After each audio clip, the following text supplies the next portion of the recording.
Hey guys, welcome back to World Civics, World History here at Franklin Simpson High School, virtual edition. I've got some lo-fi hip hop going on in the background, just for some background noise. I know these videos can get a little bit bland. I'm trying to keep them as interesting as possible, but I get it, you guys. Just putting something in the background. I'm hoping that'll just cover up the white noise, I guess. I'm just hoping it'll cover up the pauses and the waiting time and all that kind of stuff. So welcome back. It is Friday, second Friday of the year, first Friday since we started content though. So we are 5 days into our content.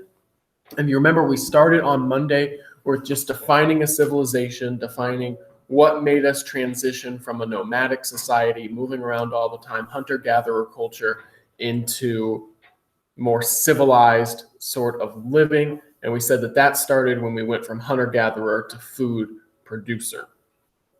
And then we transitioned into our first civilizations. We talked a little bit about the Sumerians and the Fertile Crescent, defining that Fertile Crescent, what was so important about it, the resources that we can pull from that specific area, made it so that we can settle down in that specific area instead of moving from spot to spot all the time.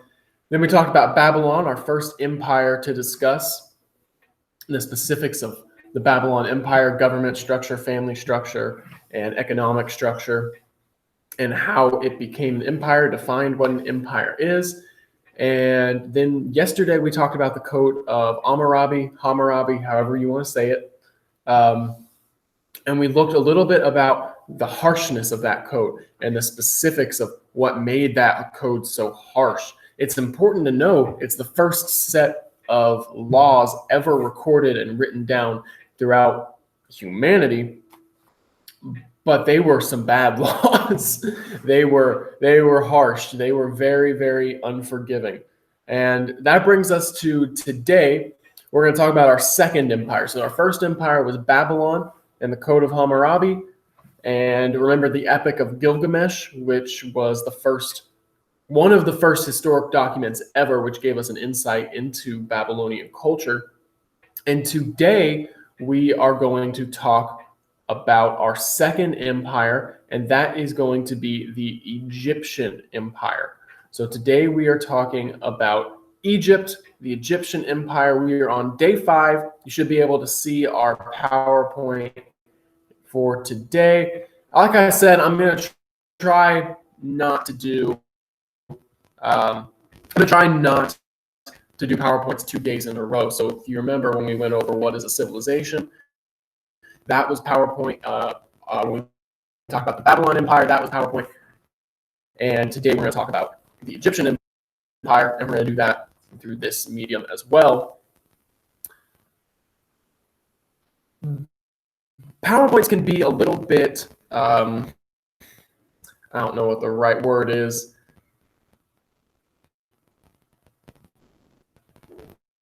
I don't want to say boring. I'm thinking of a better synonym, something, it can be a little systematic. I don't know what word I'm looking for here. It can gets into a routine, synchronous, just doing the same thing over and over again. I don't want to do that to you guys. So on Tuesday and on Thursday, we switched it up a little bit. We had a little bit of a discussion, one-on-one type thing, just to get away from the slides. But PowerPoint can be a very useful tool for getting a lot of information out there, getting information that you can see while I talk about it, putting up maps, that kind of stuff. It's very important that we understand the merit of the slides, and I hope you guys do, and I hope it never becomes too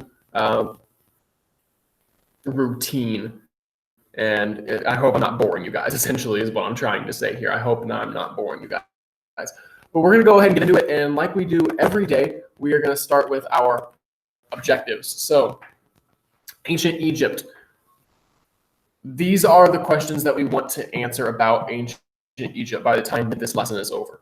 So if we can answer these 4 questions and understand these 4 questions, then I would say that we have accomplished our goal for the day.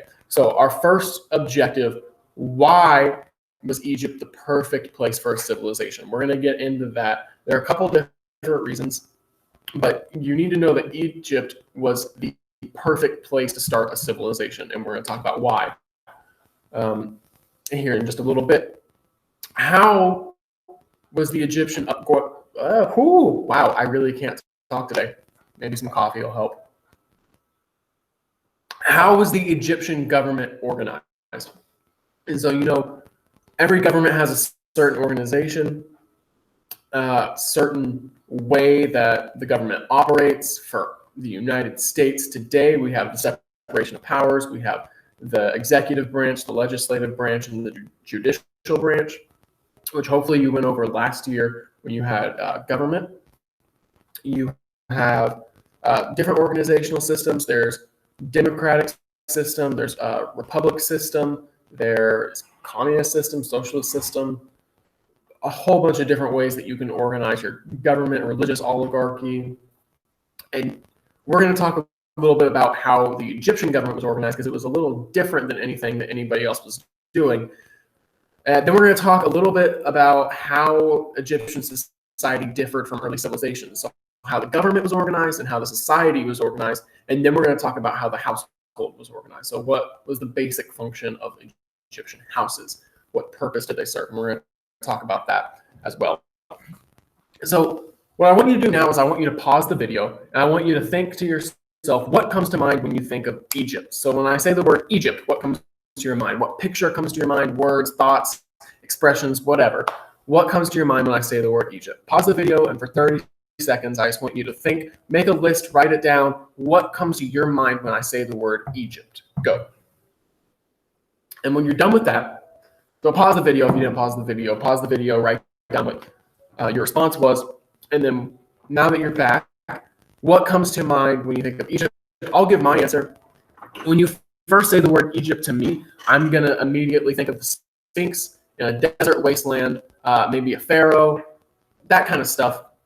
That's what usually comes to mind. And I would say that that's probably true of most people, at least most Americans, because of the way we perceive Egypt from modern culture. The movies about Egypt, The Mummy, that was a movie that came out a couple of years ago that was about Egypt, but it wasn't about Egyptian culture. It was about a mummy that comes back to life. You can't really take anything that happens in that movie as history.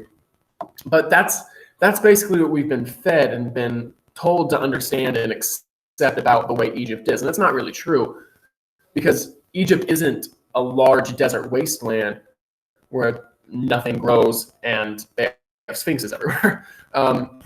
Egypt is a lot more than that. Yes, there are deserts in Egypt, but it is comprised of a lot more. And here's what we want to talk about right now. Egypt was in the perfect location for a society. And I don't really like the map that I have here on the next slide. We'll get into it a little bit more, but if you are taking notes, which I encourage you to do, these are the main two reasons that we say Egypt was in the perfect location for an empire. You'll see that this is the Fertile Crescent that we talked about on Tuesday, this green area here, and Egypt is going to be right down here. This is where the Egyptian empire is going to start. So this is the modern day Middle East. You remember, this is modern day Saudi Arabia, and then this is modern day Egypt. Egypt hasn't moved, but that's also where ancient Egypt is. So Egypt hasn't moved. And the two reasons that we say that Egypt was in the perfect location is because it was in a perfect location for defense, because there's a desert blocking the rest of civilization from Egypt. And the Nile River, which you can vaguely see it, you can see it a little bit through here. It goes all the way down. You can see it a little bit. The Nile River is going to provide excellent soil for agriculture production. It runs straight through Egypt. It's a very long river. We've mentioned it multiple times in this class, and we're going to keep mentioning it. The Nile River is so important, not just for Egypt, but for the continent of Africa and for the world. So those are the main two reasons. And I want to look a little bit closer about to an Egypt-specific map. This is mostly a map about the Fertile Crescent. So a little bit better look. So the Fertile Crescent, remember, we came down here, and it mostly takes place up here in the top right. I hope you can see my mouse. If not, I'm just sounding crazy. But you can see this little area right here. This area to the northeast of Egypt that kind of acts as a land bridge between Africa and the Middle East. This is all desert. This is all desert when the ancient Egyptian empire first starts. That is all desert, and it makes it pretty much impossible to attack Egypt. You know, if you're an empire that wants to build up your military and attack Egypt, you have to make it across that desert first, and that is no easy task in this time period. And then you also have the Red Sea right here that is also protecting Egypt, because they don't really have sophisticated boats. They have rafts, they have canoes, but they don't have anything that's going to be able to sail across here reliably during this period. So Egypt's pretty protected, so it can build itself up without fear of another culture attacking them or another empire invading them. And then Egypt itself is not all desert. I mean, there is some desert here in South Egypt. After the Nile cuts off, you can see the Nile cutting straight up and down Egypt. But up here is very, very fertile soil that is given from the Nile that helps them produce their own food and become food producers instead of hunter-gatherers. So that's how the Egyptian empire is in the perfect location for themselves to build and grow without too much fear of other empires invading. So let's talk a little bit about the Egyptian economy. So the number one thing, their economy is the Nile River. I mean, that's not going to be true of anybody else in the history of mankind, but the Egyptian empire is the Nile River economy. Everything about their economy is going to be dependent on the Nile River. There are other empires and other countries that are going to come about that are completely dependent on one natural resource, but Egypt is the only one that's completely dependent on the Nile. The Nile River is the most important economic asset. Everything revolves around it. So you're going to grow things, you're going to grow next to the Nile, and then you can grow a surplus, like we talked about on Monday, more than you need so that you can trade it for crafts and textiles to people who don't live near the Nile. So if you don't live near the Nile River, you can still get food, even if your job has nothing to do with food. You can make crafts, you can print textiles, and you can trade that for your food. So that's how we get an empire and an economy based on the Nile River. So the important thing to know about the Egyptian economy is that everything was dictated by the Nile River. That's very important to know. That will most likely be on the unit test, which is a week from today. So let's talk about how the government was structured. So the Egyptian government is what we call a theocracy. So we have what you would call, some people call it a democracy, some people call it a republic. But a theocracy is when rulers are linked directly to God and laws are linked directly to God. So everybody in the empire, or at least the government officials, have to subscribe to the same religion so that they're all on the same page. And then they can create laws based on what they think their God or gods would approve of. So there's also a hierarchy in the government. And a hierarchy, and this is going to be important to know, is a categorization of a group of people according to status. So hierarchy is going to be very, very important in this class, and this is the first time that we see them emerge. But a hierarchy essentially means these are the people that are most important in society. They make the rules for everybody else. These are the people that are next most important, then here, then here, then here, until you get down to the lowest class of people. So we don't really have that anymore. We have income inequality, of course, in the world today, but it's not a set system that you're born into that you can't get out of. like this was. Like if you are born to a family of nobles, you are going to be a noble whether you like it or not. If you are born into a family of farmers, you're going to be a farmer no matter what. So the pharaoh, he was the king slash god. He was the absolute authority. So it wasn't that the king, the pharaoh, was a very religious person and believed in God. It was that he was an extension of God. That's how the Egyptian government worked. He was an extension of the people's god or gods. So people looked at him as if he was a god. The nobles were in charge of land issues. The vizier was in charge of government issues, and the priests were in charge of religious issues. And that's how they split it up. And this is going to be the first time that you see what we will refer to repeatedly when we start talking about new governments in the Middle Ages and the Renaissance period, is a separation of powers. The separation of powers. So you're in charge of these issues, you're in charge of these issues, you're in charge of these issues. We're going to separate them out, and everybody's got their own thing that they can be in charge of. So instead of one person having all the power, the pharaoh had the power to overrule anybody. But within the system, there is a separation of powers. This is going to be the first time that you see that in the course of history. So let's talk about Egyptian society. So we're talking about a hierarchy again. So there are 4 social levels. There's the upper class. So that is the royalty, the priests, the nobles, all these people. The middle class, these are going to be the people that produce goods, but not necessarily food. So your middle class are your merchants and your tax collectors, the people who transport your things for you from person to person, the trading people. Your lower class is going to be the people that grow the food. So your lower class are your farmers. Easy enough.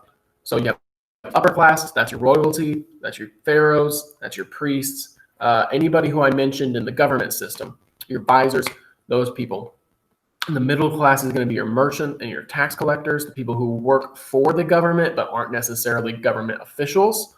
And then your lower class is your farmers, and your bottom class, they don't even get to be called a class, are your slaves. So 4 levels: upper class, middle class, lower class, and slaves. That should be easy enough to remember.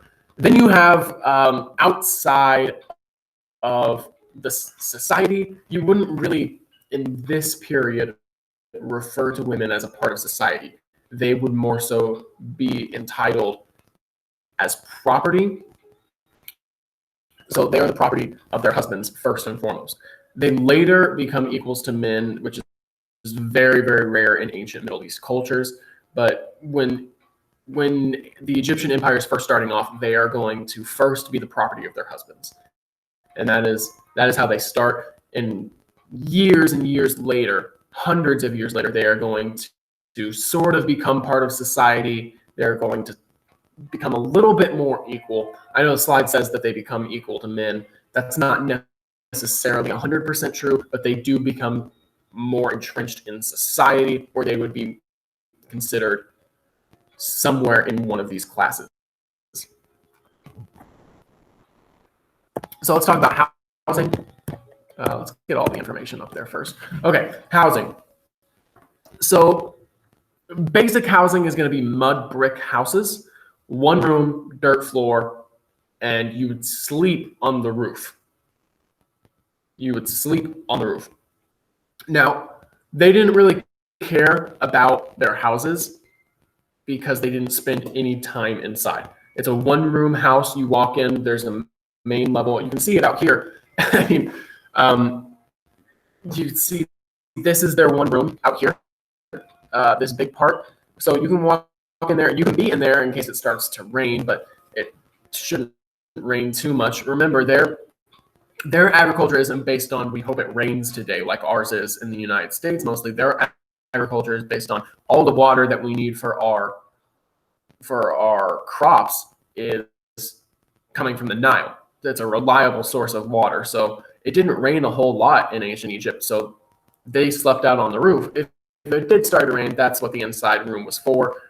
Preparing food. It was mainly just a big kitchen. Of course, they didn't have stoves or microwaves or refrigerators, but that's what the inside room was mostly for. And then you would sleep outside under the stars. So, yeah. that's essentially what the purpose of the housing was. The purpose of the housing was mainly storage and food preparation. And then we see another look at a different style of house. You see there's kind of an outer wall for this one. I mean, mud was everywhere. You can get mud bricks pretty easily. So if you want to build up a wall around your house, you can.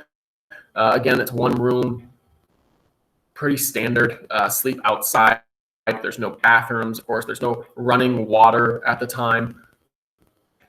We don't get running water until about the 18th century, so you're still a couple thousand years off on getting running water. And then we're going to talk about the decline of Egypt a little bit. So Egypt is going to decline because technology is going to advance. Technology is going to advance to the point that people can build boats and come through the Red Sea and attack. And that's what's going to happen. So people from Mesopotamia, which is over in the Middle East, are going to be able to seafare through the Red Sea and through the Mediterranean and be able to attack. And there's also going to be problems within the government.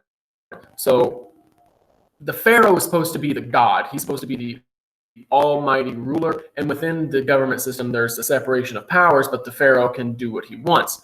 But the priests and nobles are going to kind of undermine the Pharaoh's authority, which is going to call into question the legitimacy of the Pharaoh. So if priests and nobles are disagreeing with the Pharaoh, then there's a problem. Because if the Pharaoh is a god, then nothing he says should ever be wrong. And if a priest disagrees with him, then now we're confused about religion, which makes us confused about the government. So that's going to undermine the Egyptian government, and that's going to lead to the decline of Egypt. And then you're also going to have a lack of resources. So yes, the Nile is going to provide all the water that you need, which helps you grow things, but there is no iron in Egypt. That is not a natural resource that Egypt has. So they're going to fall behind dramatically in the way of weapon making. And also, they thought that they were pretty much untouchable. I mean, you have to cross through a desert or cross through a sea to get to Egypt.